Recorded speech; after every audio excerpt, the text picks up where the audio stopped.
ating tabi. Sa lahat ng panahon, through it all. Amen.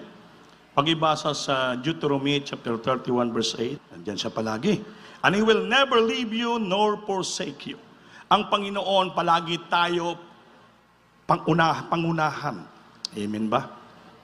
The Lord goes before you. Kaya sabi dito sa Biblia nga, God stays beside us always. Through it all. Sa lahat ng panahon, ang Diyos ay palagi nasa tabi po natin. He goes before us. And He will be there always. Palagi siya sa atin. He will never leave us nor forsake us. Mapalakpakan ba natin ang Diyos? Amen ba? No? And the Lord, He is that go before thee. He will be with thee and He will not fail thee, neither forsake thee. Fear not, neither be dismayed.